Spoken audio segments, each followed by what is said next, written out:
ஒரு கள்ளன் வந்து இங்கே கோயிலுக்குள்ளே பூந்துருக்கிறான். அப்போ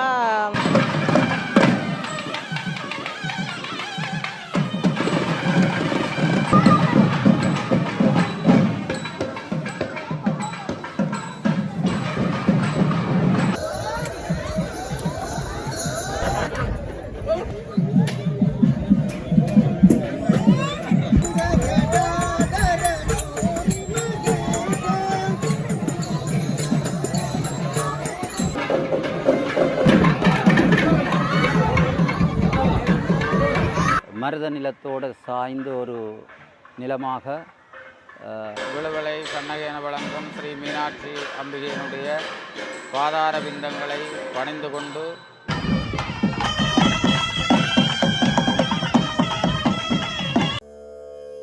தமிழ் எந்திரன் சொந்தங்களுக்கு அன்பு கலந்த வணக்கங்கள். இன்றைய தினம் ஈழத்தின் வடபுலத்தின் பால் அமைந்திருக்கின்ற தென்மராட்சியூர் எழுதுமட்டுவாள் விழுபலை கண்ணகை அம்பாளின் ரதோற்சவ காணொளி தொகுப்பாக இக்காணொளி அமைகின்றது. காணொளியை பார்வையிட்டு சொந்தங்களுடன் பகிர்ந்து அம்பிகையின் அருளாசியை பெற்றிடுங்கள். நன்றி. தமிழ் எந்திரன் சொந்தங்களுக்கு வணக்கம். இன்றைக்கு நான் ஒரு முக்கியமான இடத்தை வந்து நிற்கிறேன். எங்கே என்று சொன்னால் தென்மராட்சி என்றாலே ஆலயங்கள் இருக்கும், மரங்கள் வயல்கள் சூழ ஒரு புதுமையான ஆலயங்கள் இருக்கும். அதுவும் கண்ணகை ஆலயம் என்று சொன்னால் அதற்குரிய அதிர்வுகள் வந்து சற்று வித்தியாசமாக இருக்கும். நான் இன்றைக்கு எங்கே வந்து நிற்கிறேன்னு சொன்னால் எழுதுமட்டுப்பால் விழுவலை கண்ணகை அம்மன் ஆலயத்துக்கு வந்திருக்கிறேன். இன்றைக்கு வருடாந்த தேர் உற்சவம் நடைபெற இருக்கின்றது. அதனுடைய காட்சிகள் பக்தி பரவசங்களை உங்களுக்கு காட்ட போகிறேன். அருமையானது ஒரு காணொலியாக இருக்கும். வாங்க காணொலிக்குள்ளே போகலாம். தமிழா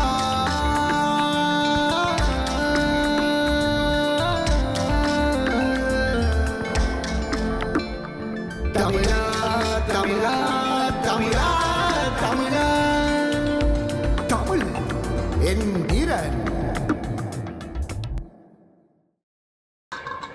அகிலாண்ட கோடி பிரம்மாண்ட நாயகியே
எங்களுடைய இந்த விழுவலை கண்ணையம்பாள் ஆலயம் 100 வருடங்களுக்கு மேற்பட்ட ஒரு வரலாற்றை கொண்ட ஆலயம்.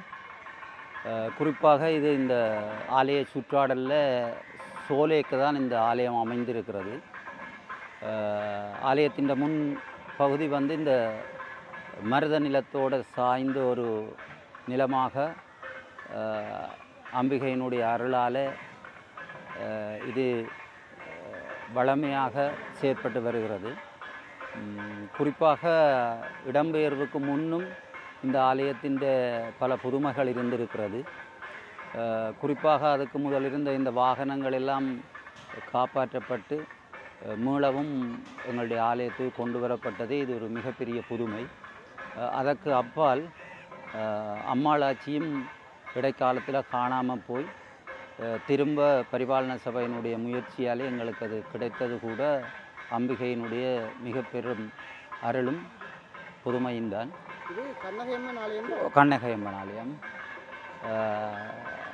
மேல்குடியமர்வின் பின் புலம்பெயர் நாடுகளில் இருக்கிற அம்பிகை அடியார்களும் உள்ளூர் அடியார்களும் அன்பர்களும் இணைந்து அம்பிகைக்கு ஒரு ஆலயத்தை புனர்நிர்மாணம் செய்திருக்கின்றோம். ஒரு புதிய சித்திரத்தேரையும் அமைத்திருக்கின்றோம். அதற்கு பின்பு ஒரு தீர்த்த தடாகம், இவ்வாண்டு அம்பிகை தீர்த்தமாடுவதை பார்ப்பதற்காக ஒரு இளைப்பாற மண்டபத்தையும் அமைத்து இந்த ஆலயத்தினுடைய வளர்ச்சியை தொடர்ச்சியாக நாங்கள் கொண்டு செல்கின்றோம்.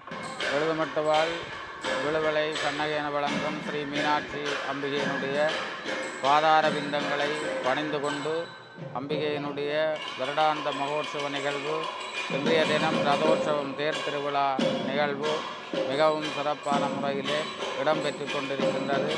அந்த வகையிலே இவ்வாலயம் ஒரு சிறிய ஆலயமாக இருந்து பல வருடங்களுக்கு பின்னராக மிகவும் பெரிய ஆலயமாக வளர்ச்சி பெற்றிருக்கின்றது. அதே போன்று இவ்வாலயத்துக்கு புதிய சித்திரத்தேர், தீர்த்தக்கேணி, இளைப்பாறு மண்டபம் போன்ற நிகழ்வுகள் எல்லாம் அமைந்திருக்கின்றது. இன்னும் பல திருப்பணி வேலைகள் ஆலயத்திலே இருக்கின்றது. அந்த வகையிலே எல்லா அடியவர்களும் ஒன்று கூடி அம்பிகையினுடைய சன்னிதானத்திலே திருத்தொண்டுகள் புரிந்து திருப்பணி வேலைகளிலும் பங்கு பெற்று அம்பிகையினுடைய திருவருளை பெற்று இந்த மண்ணிலே நல்ல வண்ணம் வாழ்வோமாக. எல்லாம் வல்ல கண்ணகா பரமேஸ்வரி என விளங்கும் ஸ்ரீ மீனாட்சி அம்பிகையை இந்த வேளையிலே பிரார்த்தித்துக் கொள்ளுகின்றேன்.